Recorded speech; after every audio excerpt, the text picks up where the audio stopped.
Amigas y amigos, soy Luis Velázquez. Me complace invitarles a acompañarme en mi programa Diálogo Internacional, que se transmite en vivo todos los martes de 10 a 11 de la mañana a través de la Visión Radio.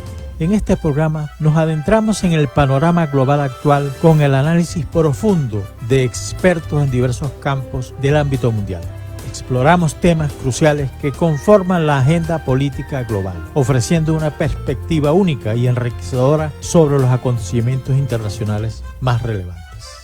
Diálogo Internacional, todos los martes de 10 a 11 de la mañana a través de la Visión Radio.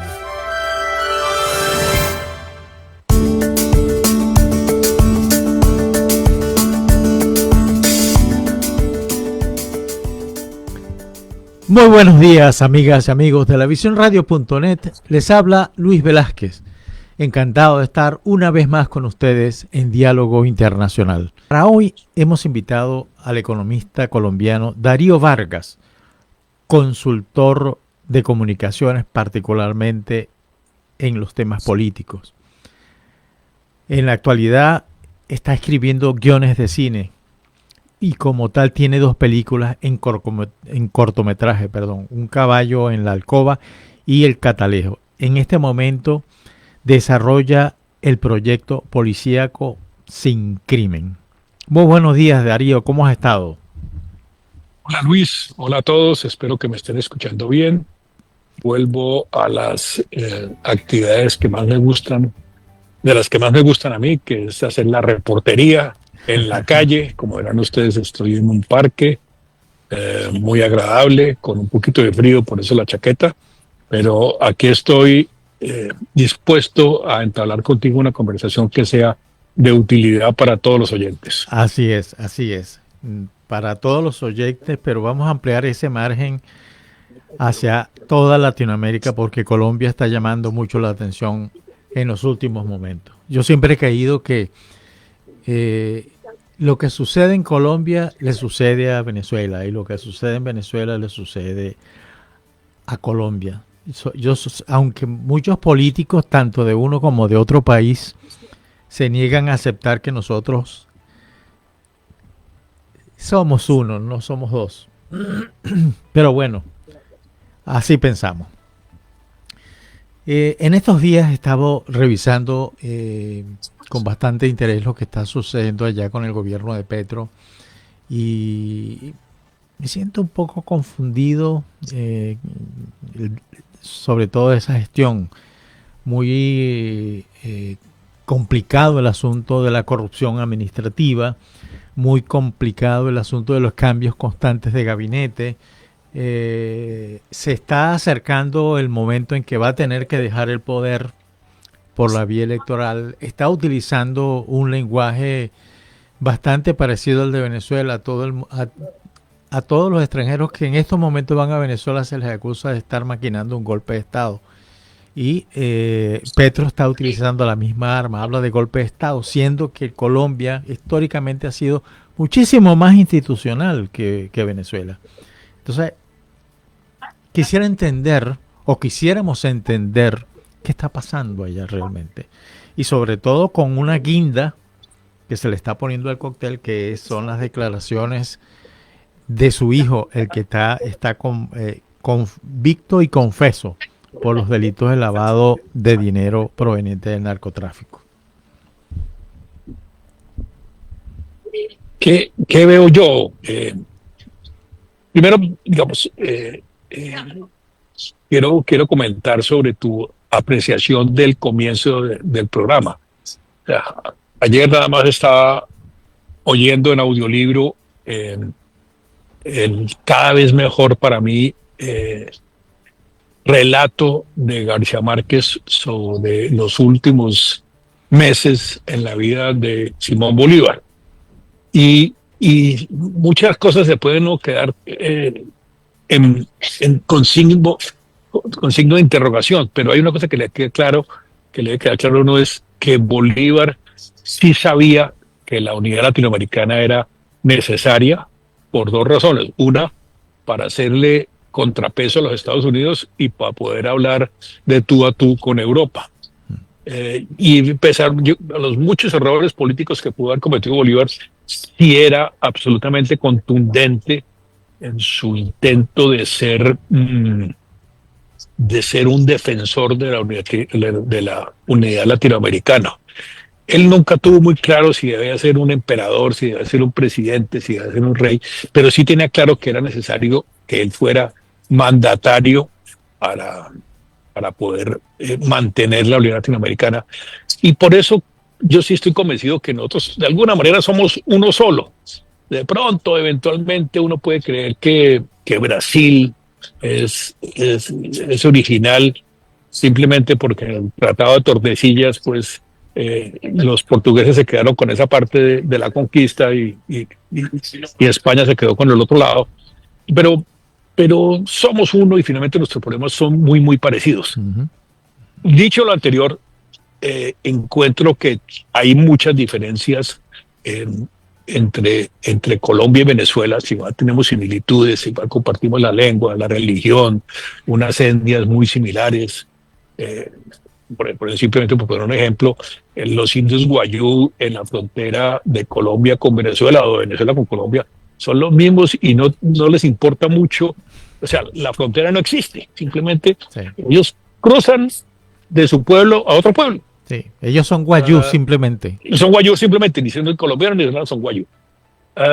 Pero sí creo que hay algunas diferencias apreciables y creo que hay una diferencia fundamental que es casi una obviedad, y es que en Colombia no tenemos petróleo, ¿no? Y no tenemos petróleo significa que el Estado no puede dedicarse a lo que hizo Chávez y que ya Maduro no puede hacer, que es subsidiar todo tipo de aventuras, tanto extranjeras como locales. Nosotros no tenemos petróleo. El petróleo, además, hoy por hoy, pues a pesar de la situación del Medio Oriente, el petróleo no está a precios muy altos, inclusive la acción de Ecopetrol en Colombia ha caído, y claro, obviamente en Colombia se le achaca a la situación al desgobierno de Petro. Sin embargo, yo creo que es simplemente un problema de que los precios internacionales del petróleo están de capa caída y, y, y no logramos equilibrar las finanzas de Ecopetrol en esa materia. Pero vuelvo a mi punto de la diferencia de, de los recursos que le proporciona el petróleo. Colombia no tenemos esa posibilidad, no posibilidad de hacer un programa de subsidios, a pesar de que creo que los programas de subsidios en Colombia han sido bastante exitosos con la poquita plata que tenemos y hemos logrado que el tejido social, a usar una palabra de moda, se mantenga. No ha sido posible que esos recursos sean ni siquiera equiparables a los de Venezuela. No obsta aquello, para que yo sí creo que ese discurso absolutamente fuera de tono de Petro sobre el famoso golpe de Estado que él se cuida de llamar blando, a mí me parece es una tontería mayúscula. Pues finalmente el Consejo Nacional Electoral, que es un organismo corrupto, creado un poquito a las malas, a las patadas, pues no puede juzgar al presidente. Seguramente lo va a meter en lío, seguramente va a haber investigación sobre la financiación de la campaña, que como todas las campañas de nuestros países tienen nexos poco santos en muchas cosas. Con seguridad, en la mayoría de las veces es simplemente desidia y falta de cuidado, pero en otras veces también hay corrupción simple y llanamente. Corrupción además que para mí tiene una base fundamental, que es que mientras nuestros países tengan que sacar las leyes en una negociación, y debo insistir en una negociación económica y no política, dado que no tenemos partidos, casi que uno puede negociar uno con uno a uno, y eso ¿a qué conlleva? Simplemente a que la negociación en el Congreso es persona a persona y cada persona exige una cosa distinta. Y entonces exige no la presidencia de Ecopetrol o la presidencia o la elección nacional de planación, piden el puestico de vigilante en el Instituto Colombiano del Bienestar Familiar en una población de Cundinamarca, o en una población del Atlántico, el puesto de aduanas, ¿no? Y esa es la corrupción que se va armando poco a poco. Eso llega hasta límites como el que acabamos de ver, escandaloso, de que en la unidad de gestión y riesgo de desastres, pues vimos ese escándalo que además en estos días le oía a la Paca Zuleta una cosa que era, pues, ¿cómo se les ocurre que uno puede llevar agua en carrotanques a La Guajira? Pues es que en La Guajira hay problemas de abastecimiento de gasolina. Claro, la gasolina es toda traída de contrabando de Venezuela con un diferencial de precios apreciable. Pues es que la gasolina se consigue,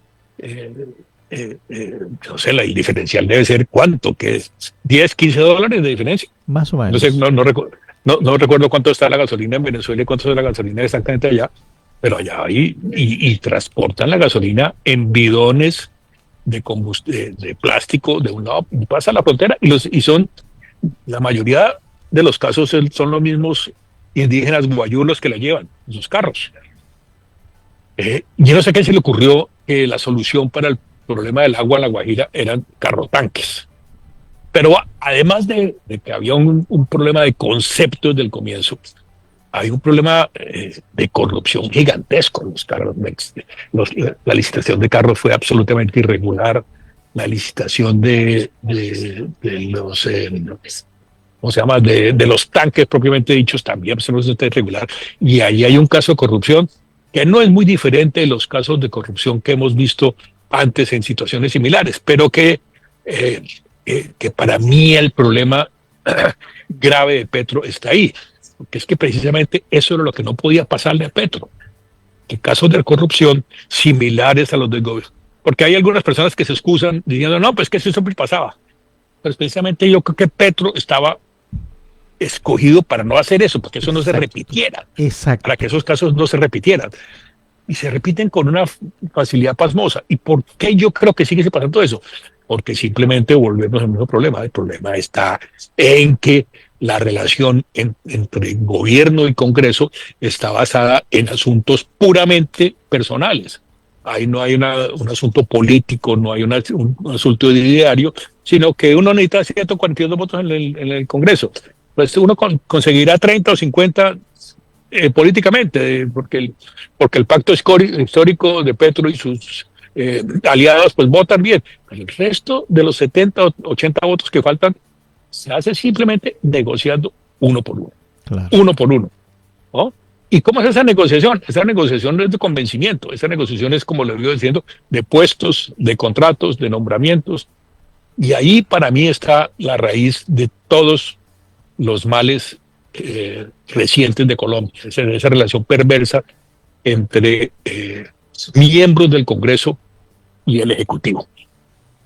Y Petro, desafortunadamente, no fue capaz de acabar con eso. ¿Alguien será capaz? Yo no estoy muy seguro que alguien se atreva a hacer ese rompimiento.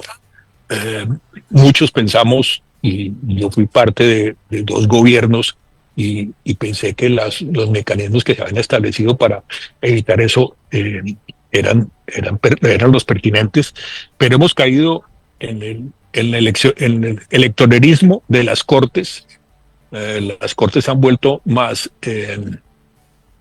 máquinas electorales para elegir procurador, para elegir contralor, para elegir fiscal, y no en unos defensores de la juridicidad, ¿no? Y las Cortes, para poner el tercer elemento del triángulo, se han convertido también en jugadores de este recurso nefasto que es la excesiva interacción entre senadores y representantes, jueces y magistrados y gobierno central. Sí, entonces Petro no fue capaz Petro ya lo demostró. Petro, que hasta uno podía valorar sus intenciones, Petro demostró que es un incapaz, que es bastante incompetente para resolver los problemas. Yo creo que Petro, uno le podía aceptar que había buenas intenciones, pero como dice el famoso refrán de un escritor francés, de buenas intenciones está empedrado el camino al infierno. Sí, Así, pero dime una cosa, ¿quién está al mando? No, yo creo que Petro todavía manda mucho. Petro tiene para mí, digamos, un error histórico, que es que está hoy por hoy predicando a los conversos. O sea, Petro no está tratando de ampliar su base política. Y por eso en las encuestas sigue en su 30%. Él había bajado un poquito. Yo creo que la situación de las tasas de interés que se han visto bajando se refleja en que hay una mayor actividad económica. Las tasas estuvieron muy altas por cuenta de unas decisiones que tomamos prácticamente todos los países del mundo, que después de la pandemia hubo que frenar la inflación a toda costa y o sea, uno ve los resultados, por ejemplo, en Estados Unidos, donde la Junta de la Reserva Federal logró eso que se llama el aterrizaje suave, o sea, que logró controlar la inflación sin que se creara excesivo desempleo y se frenara la economía, aunque ya uno empieza a ver signos de que mientras la inflación está controlada, ya el desempleo empieza a subir un poquito más de lo que debía ser. Sí. En Europa se ha controlado más la inflación, ya uno empieza a sentir por acá los efectos positivos de las decisiones del Banco Central. Inclusive ya vi que el Banco de Inglaterra está pensando en bajar ya tasas de interés. El efecto en Inglaterra fue un poquito más duro, pero ya están los bancos centrales diciendo, ok, ya logramos controlar la inflación. En Colombia, de hecho, yo creo que se controló bastante bien. ¿Y eso qué significa? Para Colombia, donde la construcción y por tanto la generación de empleo de mano de obra poco calificada, que es la de un obrero de la construcción, es un motor fundamental de la economía. Nosotros dependemos mucho más, no, el punto mucho más, no sé, tendría que ver, pero dependemos tanto del sector de la construcción como el petróleo, porque es un generador de mano de obra gigantesco. Sí, obviamente, claro. Pues, eso moviliza la economía. Moviliza la economía. Y estuvo muy frenado. Yo tengo conocimiento de casos, por ejemplo, de constructores que estaban prestando plata del 2 y 3% mensual. Imagínate. ¿No? Para terminar las obras y poder arrancar con desembolsos. Ya eso se empieza a aliviar y ya el país empieza a sentir, el consumidor empieza a sentir que la inflación bajó, que la tasa de interés está bajando y que ya puede pensar otra vez en endeudarse, bien sea para comprar vivienda, bien sea para comprar carro o bien sea para comprar electrodomésticos de precios más altos, ¿no? No electrodomésticos, no una plancha, pero sí un televisor muy bueno o una nevera muy buena. Ya la gente empieza a sentir que eso está pasando. Y eso debe significar el cierto repunte dentro de eso que llaman los periodistas el margen de error, que tiene interpretaciones estadísticas que uno podría valorar, pero digamos que el cierto repunte que ha tenido Petro en las encuestas para mí no significa nada distinto de que la gente ha sentido que sus finanzas personales están un poco mejor.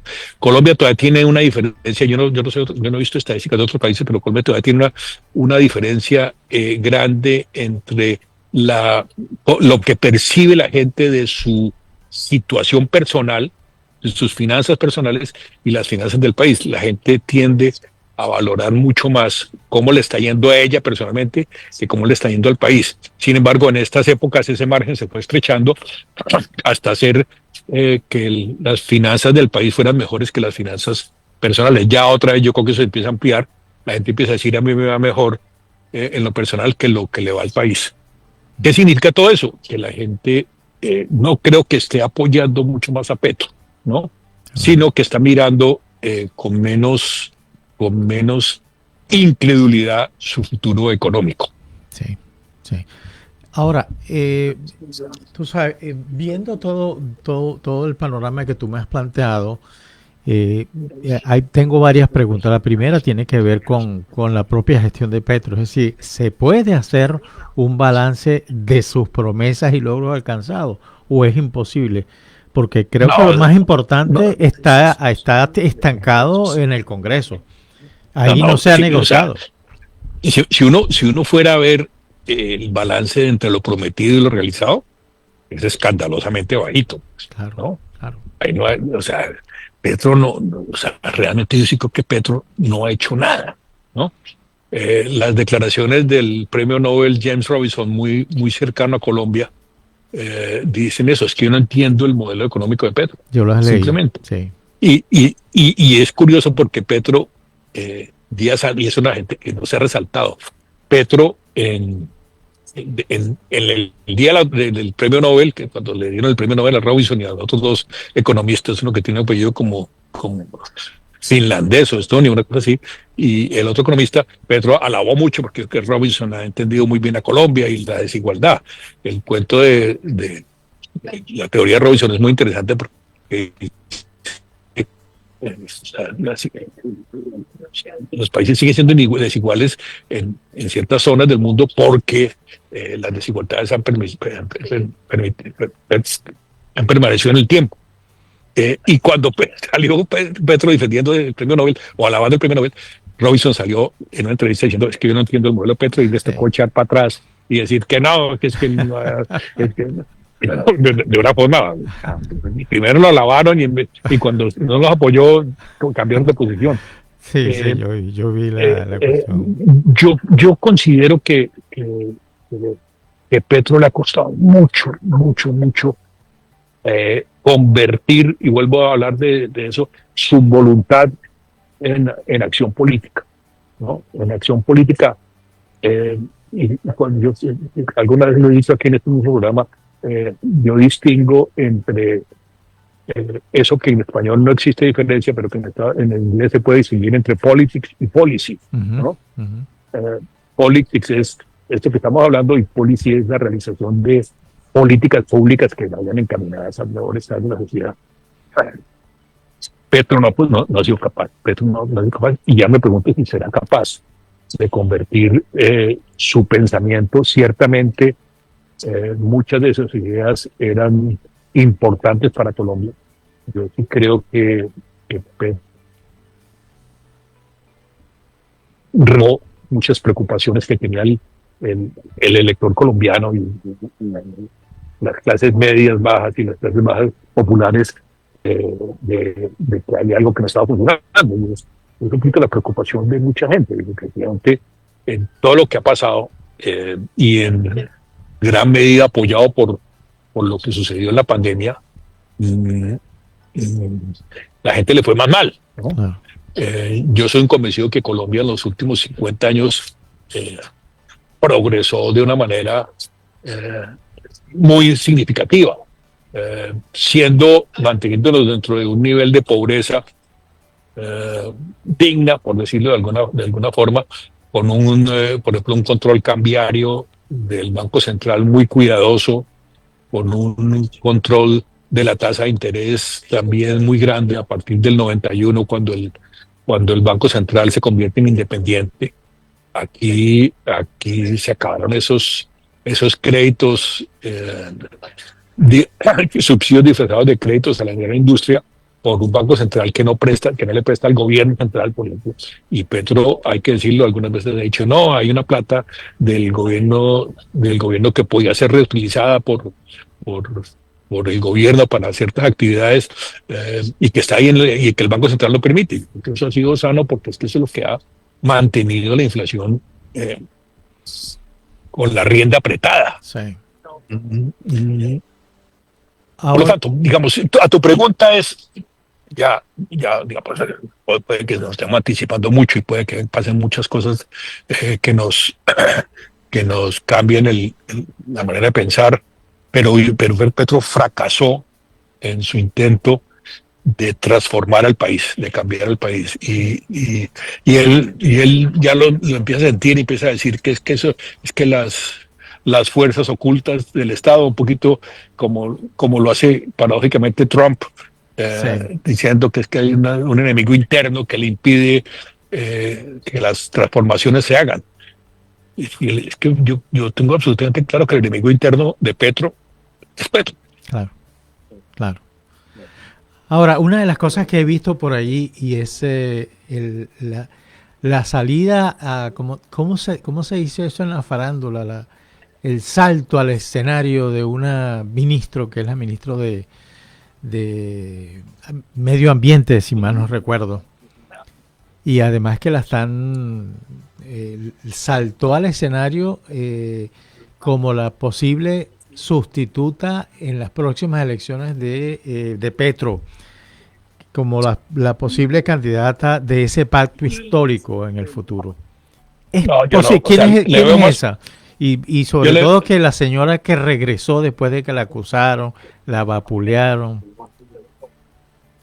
¿Qué Yo le pasó veo ahí? más posibilidades a cualquiera de la oposición, que la oposición ha hecho una posición absolutamente pobre. Es que uno no puede, o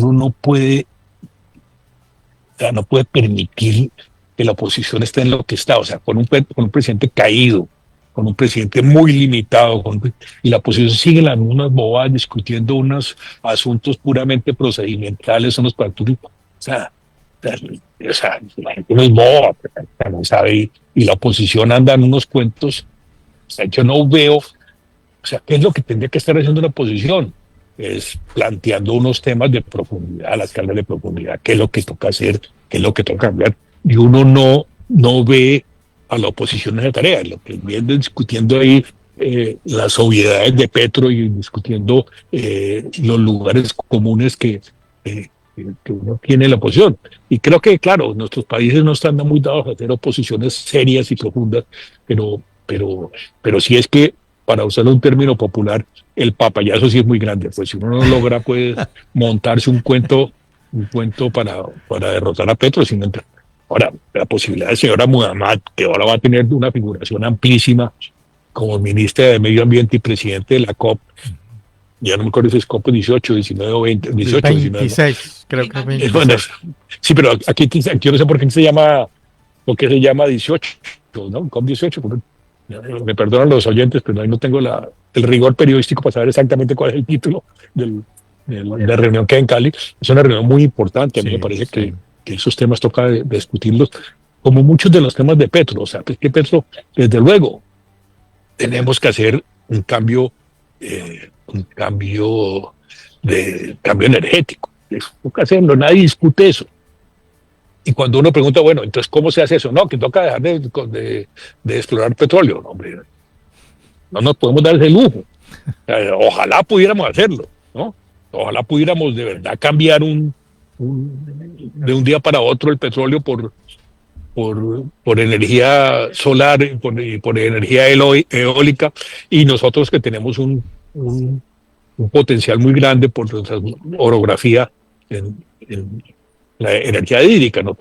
Colombia todavía es un país que depende mucho del agua para producir energía. Sí. Pero eso ha significado tal vez que grupos ambientalistas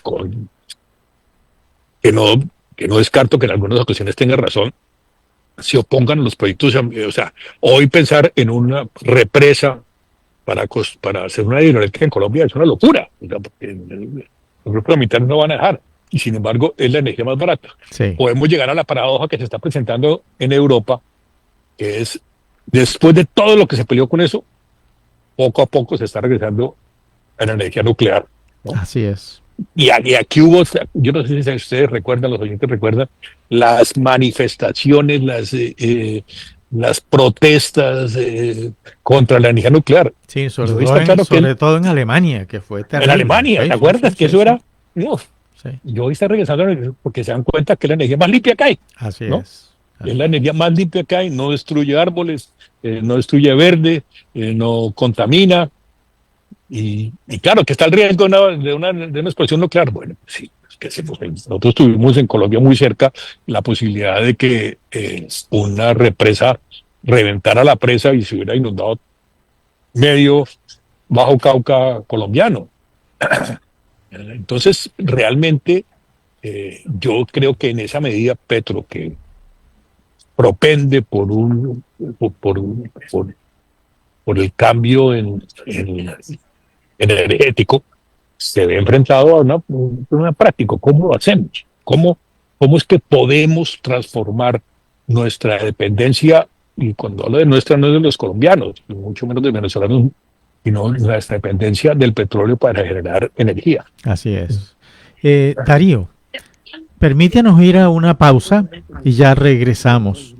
Estamos conversando con el economista Darío Vargas acerca del laberinto político de Petro. Ya regresaría.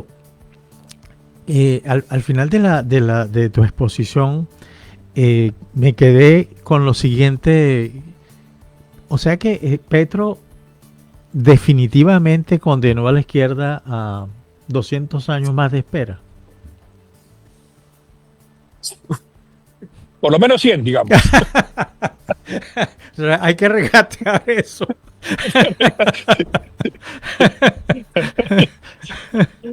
Sí, pero sí, sí es muy lamentable que se haya perdido esta oportunidad. Vuelvo y digo, digamos, tenemos un plausible denial, pero realmente sí pienso que Petro, y eso va a ser muy costoso, Petro fracasó y va a ser muy costoso porque la gente va a decir, bueno, entonces ahora qué. Entonces, obviamente uno oye las teorías de que volveremos a un populismo de derecha o a la ultraderecha. Yo creo que Colombia, y yo tengo esa esperanza, es un poquito más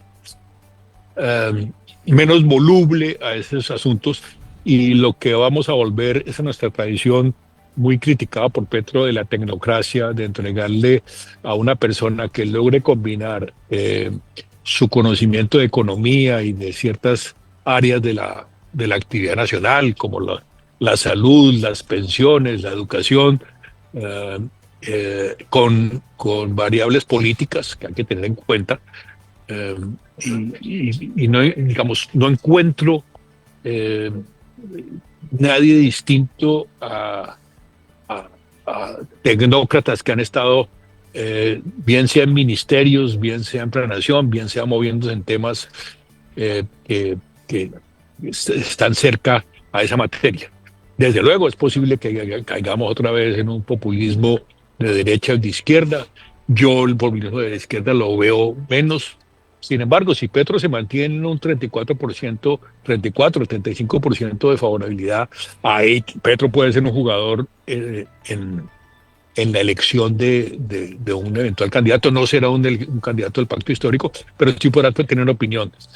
Yo lo veo muy difícil. Yo creo que la gente va que el elector va a pensar un poquito en lo que nos pasó, en la oportunidad que se le dio a la izquierda, y va a decir, necesitábamos unos resultados que no se dieron.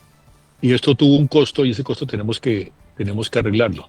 De pronto estoy ni siquiera pensando con el deseo, sino pensando racionalmente como un economista típico que ve los problemas de una manera mucho menos extrema, pero creo que la historia de Colombia ha demostrado que en los momentos de crisis, y vivimos la crisis del poder penetrante del narcotráfico, del poder penetrante de las FARC, Sí. y resolvimos hacerlo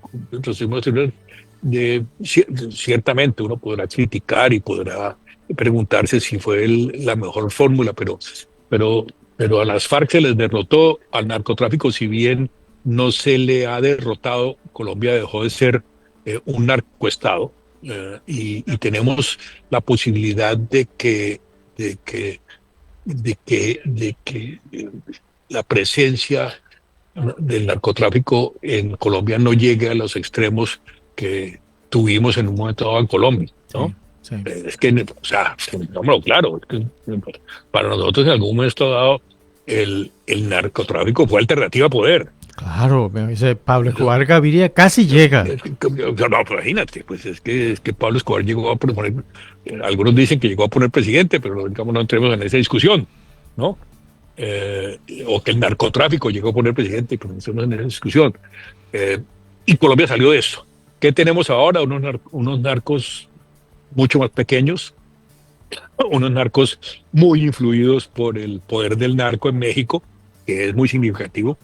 Yo no he encontrado vuelvo a digo, en las buenas intenciones de la señora Sheinbaum, de la presidenta Sheinbaum de México, una política al respecto. O sea, y el tema del narcotráfico en México es bastante grave. Y no la va a ver, no la va a ver. Yo sí, no encuentro cuál, sí, sabemos todos cuál es la solución del narcotráfico, pero eso es un imposible práctico, que es una progresiva legalización del consumo inicialmente de marihuana, que ya está bastante adelantada, y sí que no ha pasado nada. La marihuana se ha ido legalizando poco a poco, ya no solo para usos medicinales o para usos eh, para, para la gente que tiene enfermedades y todo, sino que ha sido de enfermedades que son muy dolorosas y que significan que es necesario una droga tranquilizadora. Y poco a poco vamos a ver con la cocaína, vamos a ver algo similar. Y desde luego yo sí creo que Colombia no va a repetir esa. Yo nunca creo que la guerrilla tuvo oportunidad de ser alternativa de poder central, pero sí fue una alternativa de poder regional muy, muy, muy grande, ¿no? Y creo que también se acabó. Creo que a pesar de la aparición de esos grupos minúsculos de disidencias o del ELN, ellos no creo que sean alternativa de poder nacional.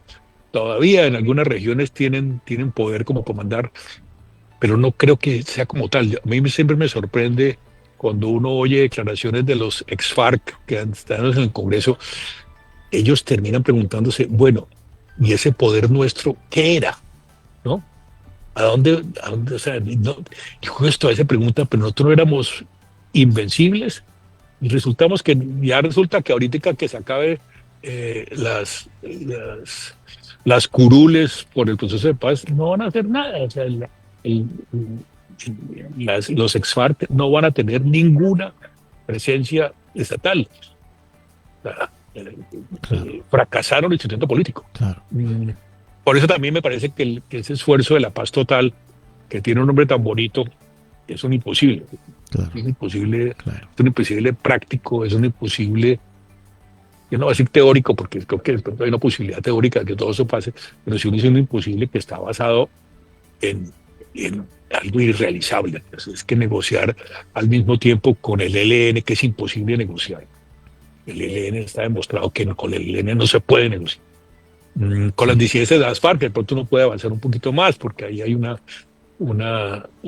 organización política un poquito más, con raíces un poquito más profundas. Vuelvo y digo, eh, lamento mucho que, que la incapacidad que muchas personas eh, eh, señalan que pertenece más a la propia personalidad de Petro, por su personalidad poco dada a ejecutar, poco dada a tener relacionamiento con ministros y con jefes de departamento, que él no, simplemente un asunto muy difícil, es que Petro no sabe mandar, ¿no? No sabe, o sea, no es un problema de ejecución, ¿no? Que no sabe dar órdenes que se cumplan, órdenes que lleguen del presidente al ministro, del ministro al viceministro y a la política pública. Petro lo que ha demostrado es una total incompetencia para ejercer el poder de una manera distinta a ese discurso altisonante de la plaza pública, Sí, al que te referías tú al comienzo. sí. Es que aquí hay un golpe de Estado. Sí. O sea, Es que yo creo que hay que ser político para ser presidente, no se necesita un cualquiera. Yo creo que es eso. Y eso nos está sucediendo a todos. Fíjate lo que sucede en Chile. Claro, eso es lo que te decía yo, que ojalá y Colombia pueda darse esos lujos de esperar, y no creo, o sea, no creo necesariamente que vayamos a fracasar en eso, de esperar un presidente que combine esa capacidad de acción política con una capacidad de acción. Sí, voy a decir una cosa, necesitamos un gerente, Sí, ¿no? Necesitamos un gerente. Para estos temas necesita un gerente. Uno puede echarse la carreta internacional y regar por el universo el virus de la vida, pero eso toca aterrizarlo. Mire, esto toca ponerlo en papel y lápiz y ejecutarlo, y una hoja de Excel con unos semáforos amarillo, azul y rojo, pero que no se está haciendo. Y eso ¿Qué está haciendo? Claro. Hay unos esfuerzos de la directora Laura Sarabia, que trata de organizar un poquito el desorden. ¿Es eso? Es que hay ministros que hoy, a la fecha, no han hablado con el presidente. No han hablado con el presidente. ¿Qué tal? ¡Qué bárbaro! Pero, o sea, que el presidente no o sea, no les contesta el WhatsApp. No, no estoy pidiendo que hablen físicamente. No. No les contesta el WhatsApp. Pero eso es terrible en un gobierno. Claro. Así sea para que le contesten, no, ya no sea incapaz, ¿cómo se le ocurre esa idea? No, pero ni siquiera eso. ¿No? Claro, pero es que yo digo que hay que ser político, no es que no hay que hacer otra cosa. Y si hay un país latinoamericano que tiene experiencia en política, es Colombia, sin duda alguna. Claro. Hay gente que se ha movido, pero como pez en el agua, pues más allá de lo crítico que pudo haber sido o de lo que le está pasando a Uribe, Uribe era un político. Era Bolivia ante todo un político, o sea, y los políticos tienen una cualidad que al mismo tiempo es un negativo, que es que ellos saben para dónde corre el agua, y ellos van un poquito con el agua, impulsan un poquito para adelante. Miren, en las encuestas que teníamos cuando la elección de Uribe, era claro que el que se opusiera a las FARC iba a ganar. Y Petro, y Serpa y Noemí, que eran los candidatos con más posibilidades en un momento dado, todos que toca negociar con las FARC, que toca volver con las FARC. Y Uribe salió simplemente como muy buen político que es, salió a decir, saque con las FARC, nada. Y en esos 4 meses desde la declaración de Uribe en el aeropuerto Los Garzones de Montería a la elección, Petro no hizo sino, Uribe no hizo sino subir y ganar puntos y ser elegido presidente con una votación. O sea, yo creo que en Colombia no se había elegido presidente en la primera vuelta hace mucho tiempo, o bueno, en la historia de la primera vuelta. Y Uribe es muy capaz de eso, ¿no? Y Uribe tenía una cierta noción de economía, tenía un buen equipo económico, tenía un buen equipo en planeación, un buen ministro de Hacienda, y eso les permitió. Uribe pues había sido ponente en el Congreso de varias de las reformas que ha emprendido el gobierno de Gaviria, y conocía el tema de los temas de salud y de prestaciones, y como siempre hay una discusión económica que vale la pena tener presente, que es la discusión sobre, por ejemplo, si los parafiscales ayudan o no a la economía, ¿no? Si no sería mejor quitar parafiscales y horas extras y contratación más al destajo para ayudar a la economía. Y uno puede discutir si eso es cierto o no. Yo leí un libro de un español en que criticaba mucho esa posición del PP en el Partido Popular en España, diciendo que se demostraba que tampoco era tan cierto que eliminando las horas extras se iba a mejorar la economía. Seguramente se mejoraban los números de algunas empresas, pero que la economía en un conjunto no funcionaba. Eso, como siempre en economía, pues esas discusiones están presentes. Yo aquí creo que alguien que tenga esa capacidad, como dices tú, de combinar el andamiaje político con una cierta sabiduría macroeconómica, bueno, debería ser el presidente de Colombia. Que lo vaya a hacer es otra cosa que podemos discutir. Muchas veces las elecciones se resuelven en las últimas 2 semanas. Yo no sé si lo está sintiendo allá en los Estados Unidos. Uno no sabe qué va a pasar, ¿no? Así es. Claro, además el sistema norteamericano, pues el sistema gringo es muy complicado. Muy complicado. Muy complicado. O sea, finalmente lo que estamos viendo es que, saliéndonos del tema Colombia para llegar a los Estados Unidos, que unos 10 o 15 condados en 3 o 4 estados van a ser los que deciden quién es el próximo presidente de los Estados Unidos, ¿no? Sí. ¿No? Así va a pasar, ¿no? Sí. Hay algunos expertos que simplemente dicen, no, que encuestas nacionales, no, viene a ver qué está pasando en esos 15 condados, ¿no? Sí, y con eso va a ser qué pasa en las elecciones norteamericanas. Sí, así Pero es. yo sí creo muy posible que tengamos enfrente una posibilidad grande para Colombia, que retornemos a nuestra senda, desde luego una senda que tiene sus bemoles, una senda que tiene llamados necesarios llamados a la justicia social, si ese nombre existe, es tan caro a ciertos sectores populistas del pasado. Pero sí que debemos pensar un poquito en que una combinación de un político Sí. que entienda el tejemaneje político, que esté dispuesto a luchar con esa relación perversa entre jueces, congresistas y gobierno central, y un macroeconomista debe ser el próximo presidente, que ahí tiene que llegar a arreglar, como diría el Quijote, a desfacer en en materia de pensiones, en materia de salud. El sistema de salud está reventado. Yo estoy seguro que Petro no ayudó a que no se reventara, pero tampoco es solo responsabilidad de él. El sistema de pensiones tocaba hacer unas reformas. No sé si las reformas que se hicieron están más inclinadas a proteger al, al pensionado de maestros, de sindicatos y de Ecopetrol y de las entidades que están protegidas por las pensiones de antemano.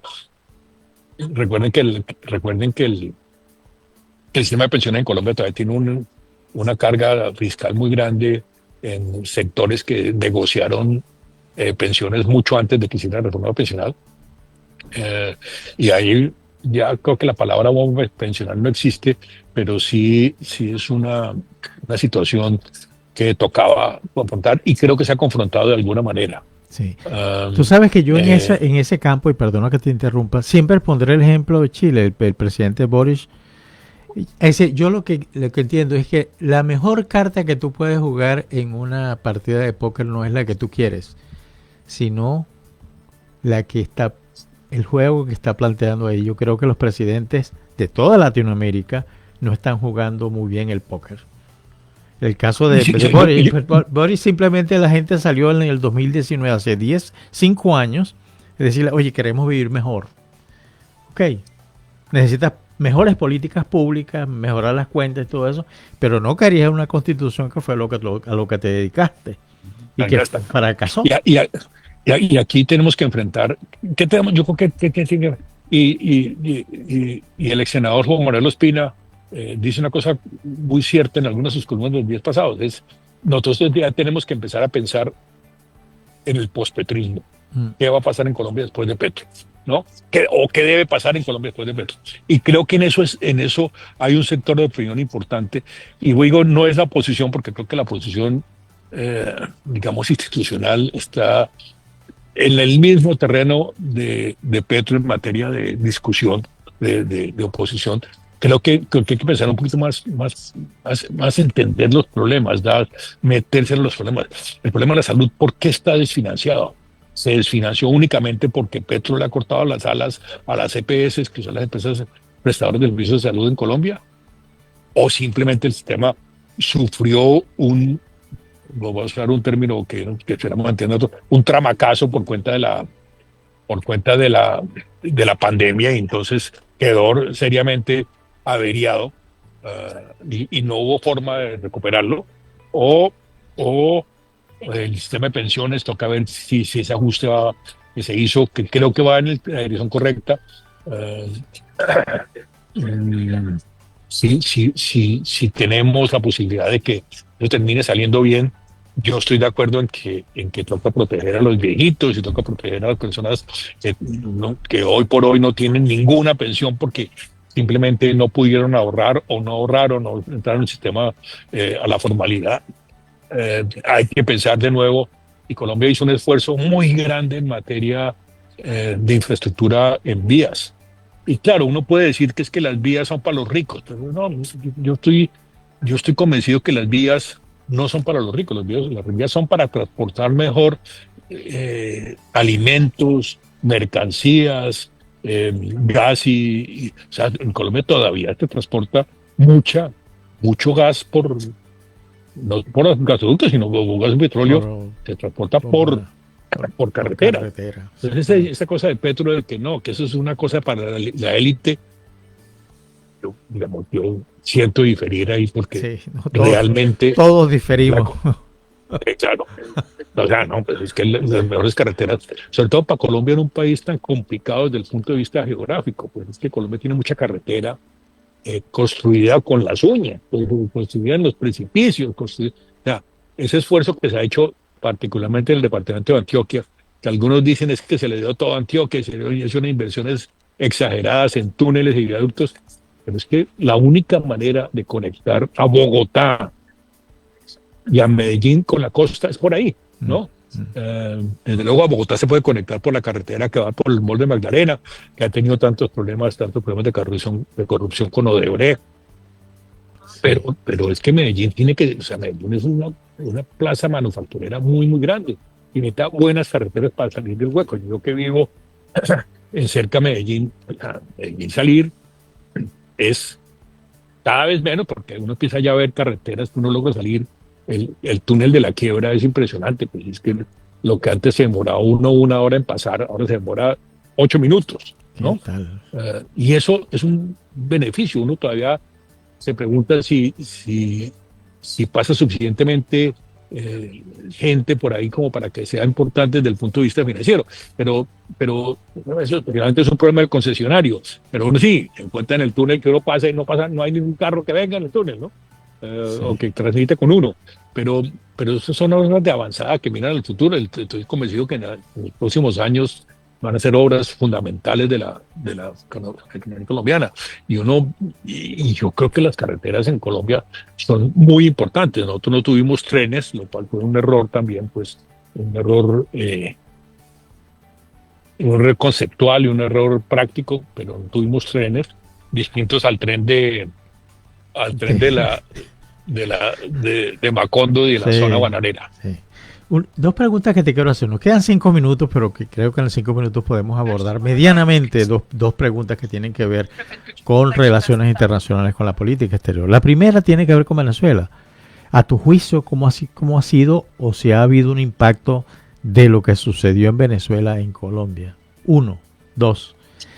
Yo viví estando representando a Venezuela en varios países, viví la política exterior de Uribe y parte de la siguiente. Es que la política exterior de Petro no ha sido tan fuerte, ¿Existe política, debilitado. ¿Existe política exterior de Petro? Ahí. Exactamente. Te di la respuesta. Sí. Por ausencia de materia, llegamos al tema. Así es. Así es. No, pero yo hasta entiendo que, bueno, digamos, con las salvedades respectivas y todo, bueno, un presidente sí puede darse el lujo de romper con Israel, porque le parece que lo de Israel, como le parece a muchos, o nos parece mucho, pues lo de Israel ha sido abusivo, con muchos factores de poder en el medio oeste, pero digamos, es una prerrogativa del presidente. Pero no hay una política, o sea, con Venezuela, claro, es que Venezuela, lo que digo siempre, tenemos 2.000, 2.500, 3.000 kilómetros de frontera caliente. Es que con Venezuela, pues, obviamente hay muchos puntos de contacto. Ya mencionábamos al comienzo de nuestro programa el asunto de los guayú. Y tenemos, o sea, la frontera en La Guajira o no existe o es una frontera caliente. Sí. La frontera en el Arauca, la frontera en Pucu, en la zona del norte de Santander, la frontera un poquito más selvática del Orinoco. Son fronteras vivas y calientes. Así es. Yo lo he dicho, nosotros pues con Brasil tenemos una frontera grande también, pero ahí no pasa nada, ¿no? Fuera de Leticia y su vecino, con Brasil no, pues, no. Debe haber narcotráfico, seguramente hay narcotráfico, debe haber guerrilla, de pronto Colombia, pero la guerrilla colombiana estuvo mucho tiempo refugiada en Venezuela. No sé si con la anuencia del gobierno o no, eso es otra discusión que podemos tener. Entiendo que todavía. Sí, con seguridad el ELN tiene mucho que ver, que esconder allá. Entonces, política exterior colombiana no ha habido distinto a unas ideas, como todo lo de Petro, que suenan en el papel muy bonitas, pero que en los asuntos prácticos aterrizan. No se llega a una, perdóname la palabra, a una concreción práctica. La primera pregunta que hacías con la cual, para La primera pregunta tiene que ver con Venezuela. A tu juicio, ¿cuál ha sido el impacto de todo eso? Petro tiene una posición junto con la de Lula, en fin. No, yo creo que, o sea, es claro que en Venezuela todos estamos convencidos de que hubo fraude. Uh-huh. Todos estamos convencidos de que esas cifras mágicas que sacaron del bolsillo los grandes electores, ¿cómo se llama? El Consejo Nacional Electoral, ¿no? ¿Cómo se llama sí. en Venezuela? Ese mismo, el Consejo Nacional Electoral. Eso son cifras absolutamente traídas de los cabellos. Alguien notaba con mucha ironía que cuando uno dice que 48,002% votaron, pues está cometiendo, digamos, un error estadístico básico. O sea, eso no es posible. O sea, desde el punto de vista matemático, estadístico, probabilístico, no existe esa posibilidad, claro, ¿no? De que haya una cifra tan precisa. Estamos convencidos todos de que para usar de nuevo un término popular, se tumbaron las elecciones, las tumbaron. Un tumbe, ahora, como dicen en Venezuela. Un tumbe, exacto. Sí. Ahora, ¿qué hay que hacer? Es claro que las sanciones no importan, es claro que esa idea un poquito romántica de que el presidente es el personaje que está en España y que ese es el gobierno que reconoce muchos países, eso no sirve para nada, ¿no? Sí. No sirve para nada. Las sanciones no han servido para nada porque o las evaden y países expertos en eso como Rusia, como Irán, como China les ayudan a evadirlas.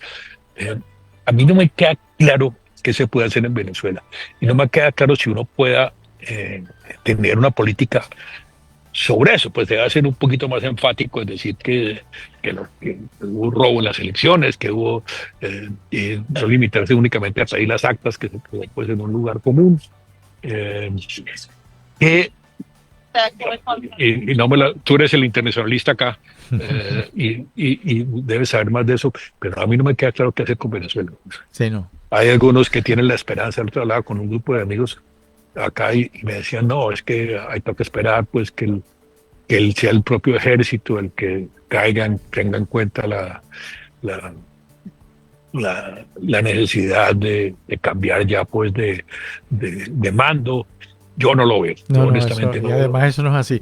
Te digo que hay un dicho en el llano de nuestros países que dice, ganas no preñan. Ganando peñas, eso. Mi estimado, siempre ha sido un placer tenerte aquí en el programa. No sé si lo dijiste, contigo, con mucho gusto. En esta ocasión me cogiste ya hacer un disclaimer, me cogiste en París, pero humildemente. Con la actualidad, humildemente, sí. Me cogiste en un sitio muy lindo, además voy a hacer la mención breve, quitando este espacio, en un sitio muy lindo que es la Fundación Cartier, donde hay una exposición magnífica de la artista colombiana Olga de Amaral, que tiene sus tapices colgados aquí en la Fundación Cartier, y debo saludar con orgullo patrio, para usar un lugar común, que ella esté aquí tan destacada en París. Así es. Un fuerte abrazo, Darío, que estés muy bien y disfruta de la Ciudad Luz. Muchas gracias. Muchas gracias. Un fuerte abrazo.